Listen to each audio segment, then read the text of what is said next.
원한 종점의 땅 주인은 누구였을까? 민주당은 변경한 종점의 땅 주인은 김건희 여사 일가다라고 주장하고 있는 상황이죠. 그 가운데 양편 국민의 혜택이 논란이 되고 있습니다. 본격적인 땅 주인 따지기 전에 일단 양편 군수랑 일부 양편 주민들이 민주당을 항의 방문했습니다. 잘 모르는 사람들이 왜 이렇게 왈가왈부하느냐라고 항의했는데요. 그 현장 직접 보시죠. 양평군민 분노한다. 고속도로 즉각 재개하라. 재개하라! 재개하라! 남한강과 주변 지형, 주민의 희망사항도 모르는 사람들이 서울 양평 고속도로에 대해 왈가왈부하는 일이 그런 일이 아닙니다. 민주당은 양평 군수인 저와 이 사업 추진과 관련하여 대화해 줄 것을 촉구합니다. 당장 백지화가 될 수도 있는 사안이기 때문에 그렇게 되면 양평군 군민들, 주민들의 피해가 일단 예상되는 상황입니다. 그 가운데서 일부 양평 주민과 양평 군수가 민주당을 항의 방문한 겁니다. 정혁진 변호사님, 네네. 이게 원안대로라면 멀쩡했던 마을이 둘로 나눠지고 강을 횡단해야 되고 그런 문제가 있어서 어제 일부 양평 주민들이 잘 모르는 사람들이 왜 이렇게 왈가왈부하냐 이런 항의를 한 걸로 보여요. 제가 곰곰이 생각을 해가지고 팩트를 정리를 해봤어요. 첫 번째 그 서울 양평, 제가 봤을 때 그냥 서양 고속도로라고 저는 그 이야기를 하는데 서양 고속도로.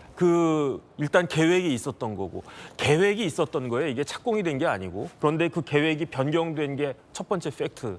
두 번째 팩트는 변경된 안에 따랐을 때 그 종점 JCT 그 정션에 김건희 여사 친정 땅이 많이 있었다는 거고. 세 번째 팩트는 뭐냐면요. 김부겸 전 총리가 저 계획이 예타 통과하기 직전에 땅을 샀어요. 그게 또 팩트고, 그다음에 새로 또 밝혀진 팩트는 뭐냐면은 정동균 전 지사 땅이 원안에 지사가 아니라 군수 땅이 원안의 그 종점에 또 굉장히 많이 있었다는 거고. 그런데 여기서 문제는 뭐냐면은 과연 이렇게 원안이 이제 변경된 것이 김 여사 친정을 위해서 변경을 한 것이냐 아니면 지역 주민들을 위해서 한 것이냐. 그게 지금 민주당이 제기하는 의혹의 본질이죠. 그렇죠. 그런 의심을 받기 싫으니까 원희룡 그 장관 입장에서는 그러면 백지화 하겠다. 백지화 되면 누가 제일 피해를 보겠느냐. 그러면 김 여사 친정이 제일 피해 보지 않겠습니까? 그러니까 그렇게까지도 하겠다라고 이야기를 했기 때문에 지금 문제가 되는 건데, 그런데 여기서 따져야 될 거는 제가 봤을 때 효율성을 따져야 된단 말이에요. 근데 효율성은 뭐냐면은 교통량이 과연 어디가 증가하느냐. 원안에 따르면 양평에 이제 사람 많이 있는 읍내나 이런 데 지나가는 게 아니고, 그렇기 때문에 양평 주민들한테 혜택이 별로 없다는 거고, 그다음에 과연 비용이 많이 증가하느냐.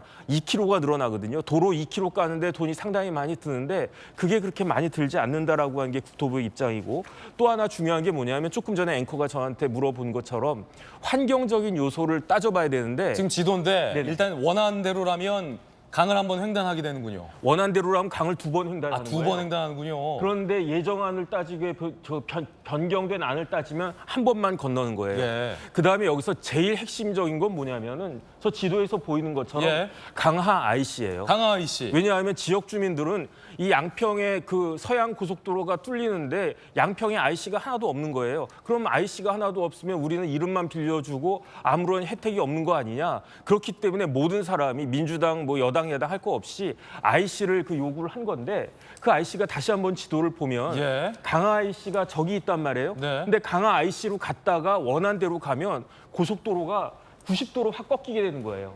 그러니까 강하 IC에서 원안 양서면으로 가게 되면 거의 90도로 올라가는 거 아니겠습니까? 그러면 누가 봐도 저건 이상한 거고, 원안대로 하면은 IC가 강하면을 지나가질 않아요. 원안은 강하면을 지나가지 않는 노선이에요. 여기서 잠깐 시청자들의 이해를 돕기 위해 부가 설명드리면 JCT, 그러니까 종점이라고 표현되는 JCT는 입출입로가 없다. 고속도로와 고속도로를 연결해주는 일종의 어떤 정션이고, 네네. 이제 우리가 흔히 얘기하는 땅값 상승의 호재로 분류되는 고속도로 진출입이 가능한 곳은 이제 IC인데, 그곳이 이제 강하 IC 변경안에 생긴다는 거죠. 그러니까 이해하기 쉽게 생각을 하면 이 정션은 뭐냐면 그림 속의 떡이에요. 왜냐하면 거기서 나한테 그 떨어지는 게 하나도 없어요. 그런데 IC가 되면 그 떡을 실질적으로 먹을 수 있는 거지. 그러니까 양평 군민들이 다 IC가 필요하고 IC가 생기려고 하면은 강화에 생겨야 되는데 원안에는 강화면 자체를 지나가지 않으니까 강화 IC가 저렇게 만들어지게 되면은 그 원안대로 하면 너무너무 이상해지니까 예. 그러니까 변경한 대로 가는 것인데 그게 뭐가 이상하느냐. 이게 지금 국토부의 그렇군요. 입장인데 결론적으로 제가 봤을 때 IC가 없는 그 원안을 양평 군민들이 원한다. 그럼 저는 원안대로 가는 게 맞다고 생각을 하고요. 강화 IC가 필요로 하고 그렇기 때문에 그 변경안이 필요하다라고 그 양평 군민들이 원하면 그러면은 그 변경안이 맞는 것이 아닌가. 예. 저는 그렇게 당사자들의 입장을 고려를 해줘야지 제3자들이 뭐 왈가왈부하는 거는 저는 마땅치 않다고 생각합니다. 자, 일단 야당을 항의 방문한 양평 주민들은 IC 없는 원안은 절대 반대다라는 입장을 밝히고 있습니다. 이에 대해서 민주당, 즉 야당 측은 강화 IC를 변경안대로 설치하더라도 원안대로 갈 수 있다라고 주장을 하고 있고, 이에 대해서 여당은 그렇게 되면 90도로 고속도로가 꺾이기 때문에 궤변이다라고 또 맞서고 있는 그런 상황입니다. 자, 그 가운데 원희룡 장관은 민주당 출신 군수 지역위원장이 원안을 반대했다. 변경은 민주당 요청이었다. 민주당도 요청한 거다라고 주장했습니다. 들어보시죠. 2021년 5월에 예. 당시에 민주당 양평군수 예. 그리고 민주당 지역위원장 당정협의라는 걸 열어요. 예타안에 반대하면서 강하 IC를 설치하도록 노력하고 중앙정부로 움직이겠다. 이렇게 선언하면서 지역신문에도 대대적으로 내고요. 그때 민주당이 제시한 안이나 지금 국토부가 검토안으로 복수안으로 그 제시한 그 안이나 예. 같아요. 군수가 국민의힘으로 바뀐 다음에 네.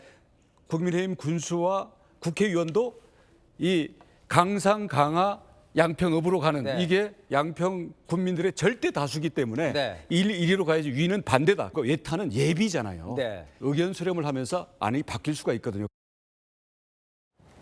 민주당 출신 지역 군수와 위원장도 예타안 원안에 반대했다. 즉 강화 IC가 있는 변경안을 요구했었다라는 원희룡 장관의 이야기였습니다. 이에 대해서 최재관 민주당 여주양평 지역위원장은 강화 IC는 원했지만 종점 변경에 동의한 적은 없다라는 취지로 반대했는데요. 들어보시죠.